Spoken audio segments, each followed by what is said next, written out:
빌립보서 4장 4절 말씀입니다. 제가 읽어드릴게요. 주 안에서 항상 기뻐하라. 내가 다시 말하노니 기뻐하라. 너희 관용을 모든 사람에게 알게 하라. 주께서 가까우시니라. 아무것도 염려하지 말고 다만 모든 일에 기도와 간구로 너희 구할 것을 감사함으로 하나님께 아뢰라. 그리하면 모든 지각에 뛰어난 하나님의 평강이 그리스도 예수 안에서 너희 마음과 생각을 지키시리라. 아멘. 이 말씀은 그 액자에서 기독교 백화점에서 액자로 판매하는데 많이 선물하는 말씀이고, 여러분도 많이 암송하고 설교로도 많이 들은 말씀일 거예요. 그런데 제가 생각하기에는 참 많은 목사님들까지 잘못 설교하고 잘못 오해하는 말씀 중에 하나가 아닌가 이렇게 생각이 됩니다. 이 마지막에 7절에 보면은요, 그리스도 예수 안에서 너희 마음과 생각을 지키시리라 이렇게 나와요. 참 이상한 말씀 아닙니까? 세상 사람 가운데 누가 마음과 생각을 지킨다라는 개념을 가지고 살겠어요? 여러분, 그냥 식상적으로 자꾸 우리가 들은 말씀이니까 그런갑다 이렇게 생각하지 마시고 말씀을 자세히 보세요. 마음과 생각을 지킨다라는 개념을 가지고 사는 사람이 있어요. 예를 들면 재산을 지킨다, 건강을 지킨다, 가족을 지킨다, 이런 개념을 가지고 살지, 누가 지금 나 자신을 보죠. 내 마음을 지킨다, 내 생각을 지킨다라는 생각을 가지고 삽니까? 이게 이상하다라는 거예요. 세상 사람들이 이해할 수가 없어요. 왜냐하면 내 마음과 생각은 지켜야 될 대상이라고 아예 생각을 안 합니다. 왜? 내 마음을 빼앗아갈 사람이 누가 있냐? 강도들은 돈을 빼앗아가고 질병은 건강을 빼앗아가지만 내 마음을 빼앗아갈 사람이 누가 있냐? 누가 칼을 들고 우리한테 와가 너 마음 내놔 이렇게 하는 사람이 없잖아요. 그리고 너 생각 내놔 이렇게 하는 사람이 없으니까 아무도 마음과 생각을 지킨다라는 생각과 개념을 가지고 살지를 않아요. 그리고 우리도요, 내 마음과 생각을 지키려고 시도조차도 안 하죠. 왜? 언제든지 누가 빼앗길 것도 아니고 내 마음대로 생각할 수 있고 내 마음대로 마음을 품을 수 있다고 사람들은 생각하기에 지켜야 될 대상이 아니라 뭐예요? 그냥 애초부터 내가 가진 마음 내 생각인데 뭐 이렇게 생각을 하죠. 근데 성경은 희한하게도 그 무엇보다도 뭘 지키라고 합니까? 마음과 생각을 지키라고 하는 거예요. 이게 이제 이해가 안 된다라는 거예요. 여기에 대해서 깊이 생각해 보셨어요? 잘 안 해봤죠? 왜 그렇습니까? 왜 마음과 생각을 지키라고 할까요? 자, 몇 가지 이유가 있는데 그 중에 제일 중요한 이유는요, 창조주 인간이 하나님을 상대할 때 하나님께 드릴 수 있는 유일한 것이 뭐밖에 없습니까? 내 전 재산을 팔아서 하나님께 드릴 수 있습니까? 하나님은 하늘에 계신데? 인간이 하나님을 상대할 때 인간으로서 하나님께 드릴 수 있는 유일한 것은 뭐밖에 없어요? 마음과 생각밖에 없는 거예요. 그래서 이 마음과 생각이 하나님의 관점에서 또 실질적으로 진리적 관점에서 마음과 생각이 얼마나 가치 있고 소중한지를 하나님을 믿을 때만 발견되어지는 사실이라는 거예요. 자, 내가 태어나면서 아무도 노력하지 않습니다. 뭐 재산이나 집이나 차는 직장이나 이런 것은 인간이 능력을 가지고 애쓰고 노력해서 얻는 산물이잖아요. 그죠? 근데 마음과 생각이라는 것은 모든 사람, 장애인이라 할지라도 그냥 태어나면서부터 거저 주어진 거잖아요. 모든 사람에게는 다 마음과 생각이 거저 주어져 있어요. 애쓰는 게 아니에요. 이거 인간이 노력하고 애쓰는 영역이 전혀 아니에요. 그런데 하나님이 인간에게 바라는 것은 너가 애쓰고 수고하고 노력한 것을 나에게 주라는 것이 아닙니다. 하나님 그런 걸 바라는 게 아니에요. 원래 하나님 아버지가 우리에게 주신 것, 모든 사람이 당연히 원래부터 가지고 있는 너의 마음과 생각을 나에게 달라라는 거예요. 그래서 이것을 은혜라고 하는 거예요. 은혜. 애쓰고 노력한 것을 드리는 게 아니니까 은혜라는 것입니다. 근데 하나님 아버지께 드릴 수 있는 유일한 인간의 소유물은 마음과 생각이다. 그게 이제 중요한 거고, 또 하나는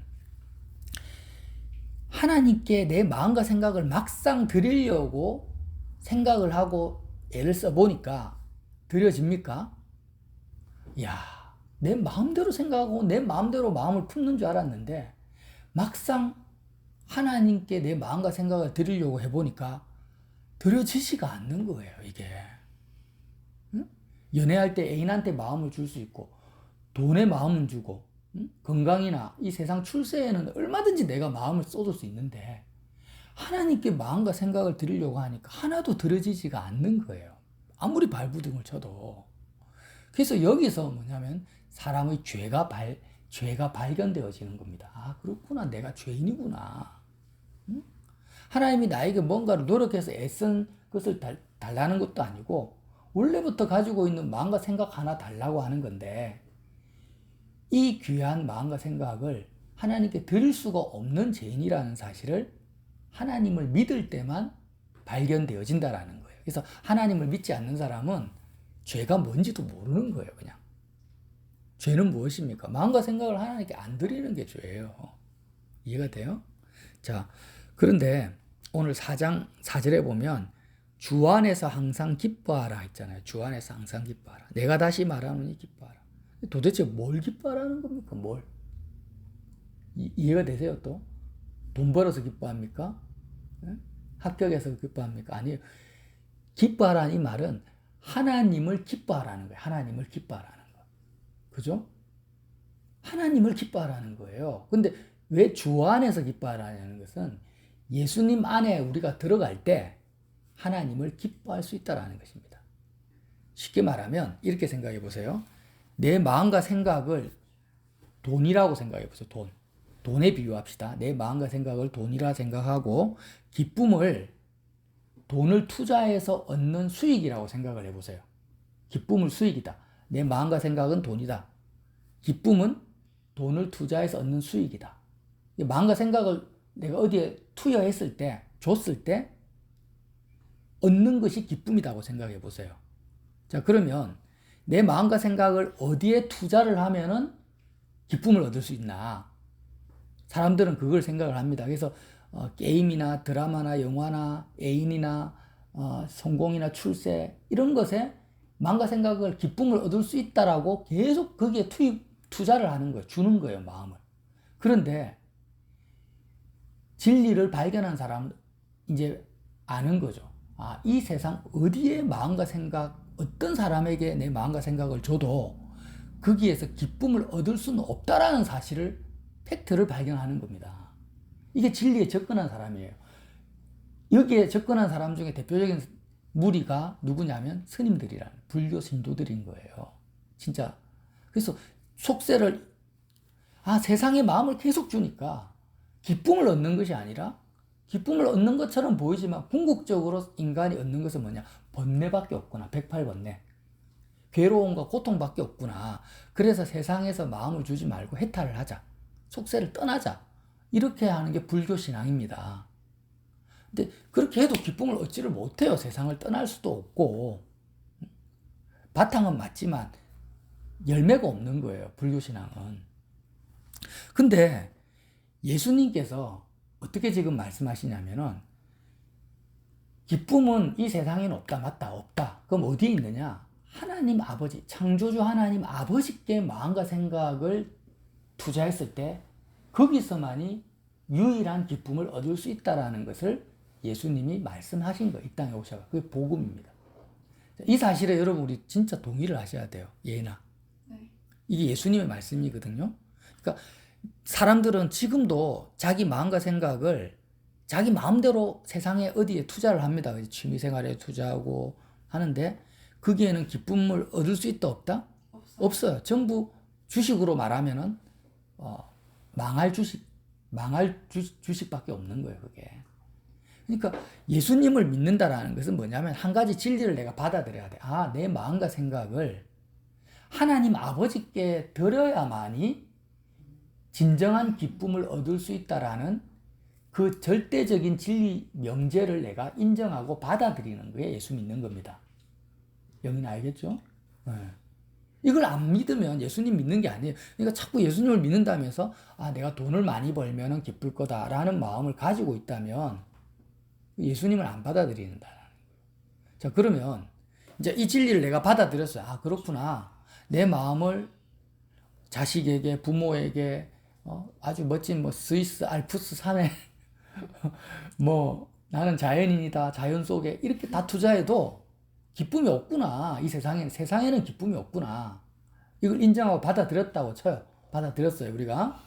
그러면 하나님께 마음과 생각을 드리면 되는데, 드리려고 하니까 막상 안 된다 이거예요. 그럼 어떻게 해야 되냐? 이 인류의 과제, 기쁨을 얻기 위한 과제를 어떻게 풀어야 되겠습니까? 예수님이 이것 때문에 오신 거예요. 그래서 예수님 안으로 들어가기만 하면은 내 마음과 생각이 지켜진다는 거예요. 지켜진다. 세상 속에서는 내 마음과 생각이 지켜질 수가 없어요. 예수님이 십자가에서 왜 죽으셨는가? 내 마음과 생각을 고스란히 지키시기 위해서 죽으신 거예요. 굉장히 중요한 포인트입니다. 만약에 예수님이 내 재산을 지켜주시기 위해서 죽으셨다면 사람들이 예수님을 많이 믿을 거예요, 아마. 그죠? 내 건강을 지켜주시는 피난처라면 예수님을 많이 믿을 겁니다. 내 건강은 의사가 지키고 재산은 재벌이 지키잖아요. 그게 아니라 예수님이 내 가족을 지키고 민족을 지키고 국가를 지키기 위해서 십자가에서 죽으셨다면 많은 사람이 예수님을 믿을 거예요. 근데 예수님은 건강도 재산도 국가도 민족도 가족도 아니고 뭘 지키기 위해서? 나의 마음과 생각을 지켜주시려고 십자가에서 죽고 부활하신 거예요. 그래서 내가 예수님의 십자가의 죽음과 부활을 믿는다라는 것은 다른 목적이 있는 게 아니에요. 다른 목적이 있는 게 아니라 내 마음과 생각을 지켜주시는 피난처로서 예수님을 믿는 것입니다. 그러니까 내가 아무리 발부둥치고 노력하고 애써도 내 마음이고 내 생각인데 내가 지킬 수 없는 거야. 그래서 오늘 말씀 보세요. 6절에 아무것도 염려하지 말고, 이 아무것도 염려하지 말라라 이 말씀만, 염려라는 이 원어적인 의미가 뭐냐면 아무것도 주의 깊게 케어하지 말라는 거야. 케어하지 마라. 신경 쓰지 마라. 어떤 일에도 신경 쓰지 말고, 신경 쓰고 애쓰는 그 대표적인 예가 뭐냐면 염려라는 거예요. 다만 모든 일에, 이 땅을 살아가는 모든 일, 모든 사람을 만날 때 뭐만 하라고요? 기도와 간구로 너희 구할 것을 감사함으로 하나님께 아뢰라. 이게 무슨 말이냐면 우리가 세상의 모든 일, 뭐 좋은 일이든 나쁜 일이든 이런 일들, 사건이나 사람을 만날 때 마음과 생각을 우리가 지킬 수 있는 능력이 없는 거예요. 그러니까 모든 일에, 모든 사건에, 모든 사람을 만날 때 한 가지만 하라는 거예요. 한 가지만. 한 가지만 구하라는 거예요. 뭘 구하라고요? 내 마음과 생각을 지켜주시기 위해서 십자가에서 죽으시고 부활하신 그 예수 그리스도의 십자가, 그것을 구하라. 근데 어떻게 구하라? 감사함으로 하나님께 아뢰라. 왜 감사합니까? 예수님이 이미 십자가에서 다 이루셨다라는 거예요. 그러니까 내 마음과 생각을 지키기 위한 모든 피난처를 예수 그리스도 안에서 다 완성하셨기 때문에 감사함으로, 믿음으로 하나님께 그 십자가 사건 하나만을 구하고 아뢰라는 것입니다. 언제요? 모든 일에. 이러면은 마음과 생각을 지켜주신다라는 거예요. 여러분, 자, 제가 조금 말을 좀 어렵게 했습니까? 우리가 삶을 살 때 기쁨을 얻기 위해서 사는 건 아닙니다. 마음을 다해서 하나님 자랑하기 위해서 믿는 건데, 자, 마음과 생각을 지킬 능력이 나에게는 없어요. 그래서 예수님이 십자가에서 죽으신 그 모습을 내가 바라볼 때, 마음으로 바라볼 때 어떤 믿음으로 바라봅니까? 아, 내가 하나님께 드려야 될 마음과 생각을 온갖 세상 일에 다 쏟아부어가 투자를 쓰레기통에 집어넣어가지고 저렇게 하나님의 심판과 저주를 받는구나. 내 삶이 처참하구나. 기쁨이 없구나. 그리고 내가 받아야 될 그 심판과 저주를 예수님이 대신 받으시는데 그 예수님의 모습이 어떤 모습이라는 거예요? 기쁨이 없고 생명이 없고 하나님 아버지를 얻지 못하는 하나님 아버지와 단절된 나의 모습이라는 것을 십자가를 보면서 내가 보는 거예요. 그래서 예수님의 십자가의 그 처참한 모습을 보면서 우리가 깨달아야 될 것은 내 마음과 생각을 지키지 못하는 나의 모습을 보는 거예요. 가시면류관을 쓰시고 손에 못 박히시고 채찍질 당하시는 그 모습이 사마리아인이 길가에서 강도를 당하잖아요. 그래서 강도에게 처참하게 막 피 흘리면서 두드려 맞아가 길가에 쓰러져 있는 모습이라는 거예요. 그 예수님 모습이. 그게 뭐예요? 내 마음과 생각을 하나님께 드리지 못하고 세상에게 다 빼앗긴 강도당한, 마귀에게 세상에게 강도당한 나의 모습이 십자가 예수님의 모습인 거예요. 그래서 십자가 예수님을 볼 때 내 마음이 찔리는 거예요. 아, 그렇구나.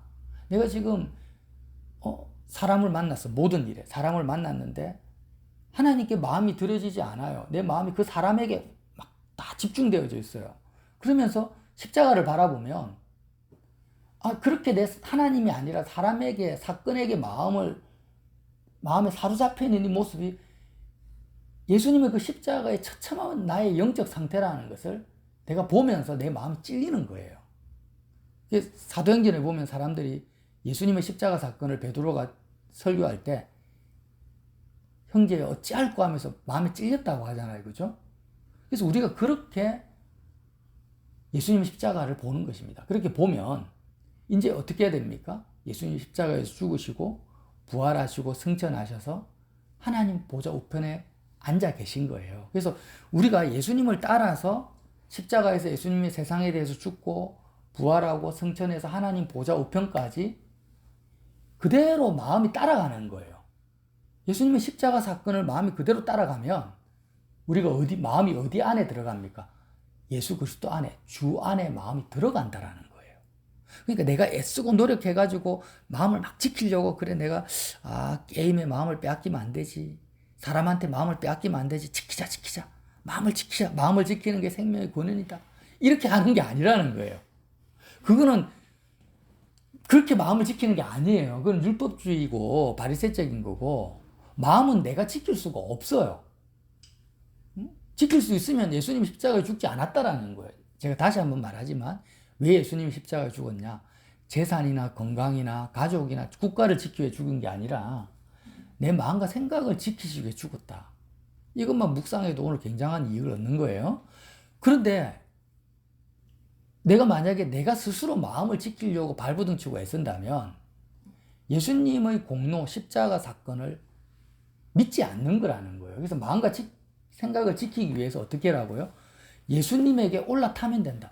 예수님 안에 들어가면 된다라는 거예요. 그냥 마음과 생각을 예수님이 십자가에 두면서 그리스도의 세상에 대해서 죽은 그리스도와 함께 죽고 예수님과 함께 부활해서 하나님, 지금 예수님이 어디 계세요? 하나님 보좌 우편에 계십니다.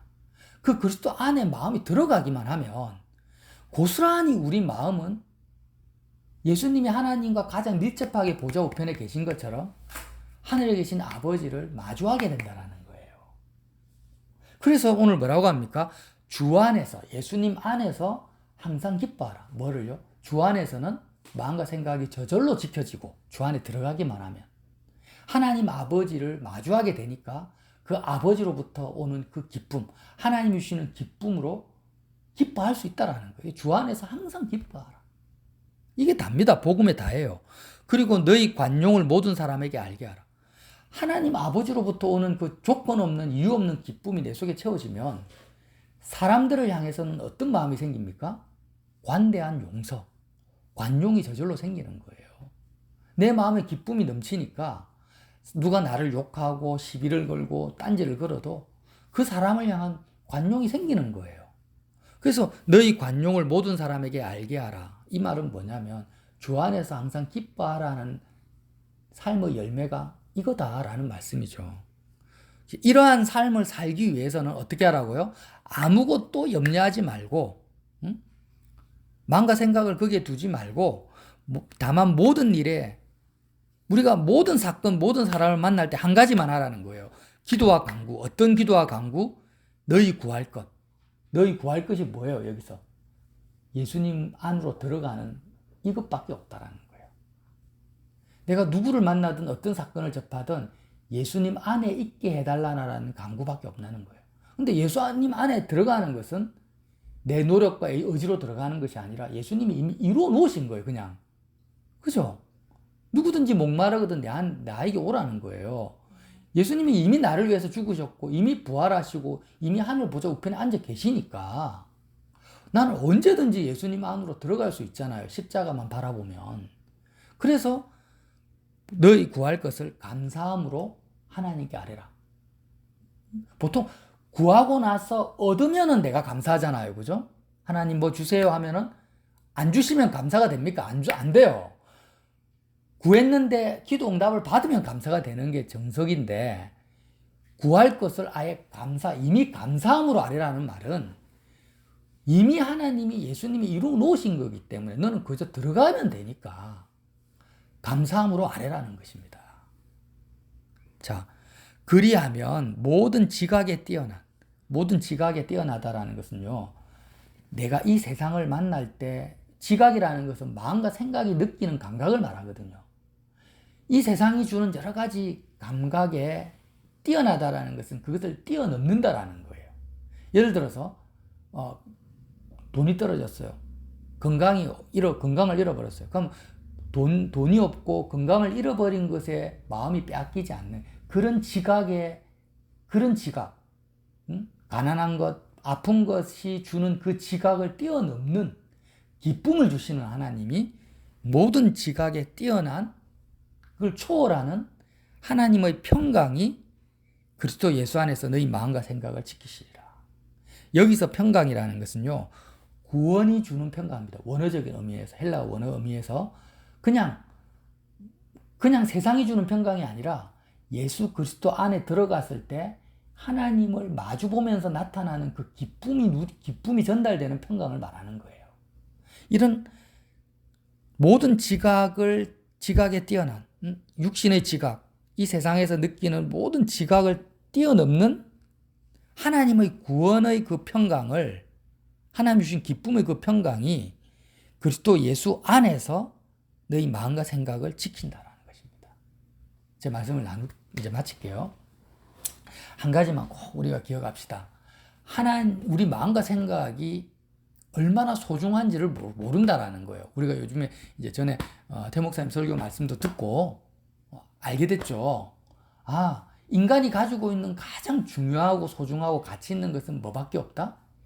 마음과 생각밖에 없다라는. 근데 세상 사람들은 이걸 가치 있게 안 여겨요. 우리도 그렇게 살아왔어요. 내 마음과 생각이 제일 귀한 건데 이거를 가치 있는 걸로 모르고 엉뚱한 썩어질 것들을 가치 있는 것으로 여기고 살아왔어요. 근데 이제는 이제 알았던 거야. 그렇구나. 마음과 생각이 제일 가치 있구나. 하나님께 드릴 수 있는 유일한 무기한 거구나. 근데 이걸 하나님 아버지께만 드려야만이 참된 기쁨이 있구나 라는 것까지 이제 인정하고 받아들이게 됐다라는 거예요. 근데 어떻게 마음과 생각을 드릴 거냐? 예수님이 다 길을 만들어 놓은 거예요. 우리 마음과 생각을 드릴 수 있는 우리의 피난처가 되신 거예요. 핵폭발 일어나면은요, 어디에 들어가야 돼요? 빵카 안에 들어가야 되잖아요. 빵카 안에 안 들어가면 다 6,000도가 넘는 고열에 다 타버립니다.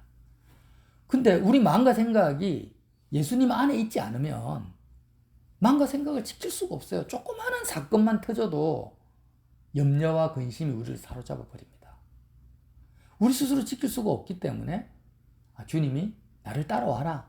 나를 따라오면 나와 함께 십자가에서 세상에 대해서 죽어버리고 그리고 나와 함께 부활해서 하늘 보좌 우편에 가면 그게 예수 그리스도 안이고 그 예수 안으로 마음이 들어가기만 하면 너가 아무나 들어올 수 있다. 혼인잔치에 아무나 올 수 있잖아요. 그죠? 그냥 최우선 순위를 두면 돼요. 그냥 여기에서는요, 들어간다라는 게 뭐예요? 마음의 우선순위를 예수님 안에 들어가는데 두면 돼요. 임금이 혼인잔치를 벌여놓고, 자, 아무나 와라 했는데, 초청장을 보냈는데, 나는 장사하러 가야 됩니다. 나는 장가 가야 됩니다. 이렇게 하니까 혼인잔치에 못 갔지. 오지 마라 해서 못 간 사람이 있어요? 아무도 없잖아요. 우리도 마찬가지예요.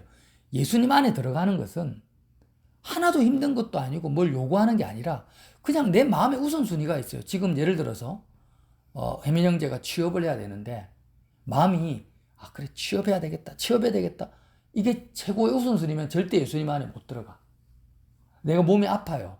그러면 빨리 나아야 되겠다. 나아야 되겠다. 이게 마음이 우선순위면 못 들어가요. 뭐만 하면 돼요? 다 제껴놓고 몸이 아파도 마음에서 제껴놔버려. 당장 취업이 급해도 취업 문제 제껴놔버려. 뭐밖에 없어요? 혼인잔치에 가는 것. 예수님 안에 들어가는 것. 예수님과 함께 세상에 죽은 이 십자가 사건만을 내 마음에 최우선순위로 붙잡기만 하면은 누구든지 혼인잔치에 들어가는 거예요. 예수님 안에 들어가면 어떻게 해요? 하나님의 평강이 너희 마음과 생각을 지키시리라. 예수님이 우리의 피난처가 되신다라는 거예요. 그래서 이 복음, 여태까지 우리는 어떻게 이 말씀을 많이 해석합니까? 염려가 생기면요, 그 염려하는 문제를 꽉 붙들고 기도와 간구로 열심히 구하면은 하나님이 해결해 주시고 응답해 주시고 평강을 주실 거다. 이렇게 적용하고 해석하는 설교를 많이 들으셨죠. 근데 그게 아니었어요. 그게 아니에요. 예수님은 우리 마음과 생각을 지켜주시는 분이지 이 세상 문제를 해결해 주거나 내 재산을 지켜주시는 분이 아니에요. 오히려 그런 세상이 주는 환난과 어려움을 통해서 오는 여러 지각들, 마음의 염려와 고통과 이 지각을 모든 지각에 뛰어난 그걸 초월하는 하나님의 평강을 스데반 집사님이 돌 맞아 죽어갈 때도 그 육체의 고통을 초월한 그 지각을 초월한 기쁨으로 지켜주신 것처럼 그렇게 우리를 지켜주신다라는 거예요. 그래서 이 복음의 말씀을 다시 한번 깊이 묵상하시면서 무엇보다도 마음과 생각을 예수님 안에 둘 수 있는 저와 여러분 되시기를 예수님 이름으로 빌어드립니다.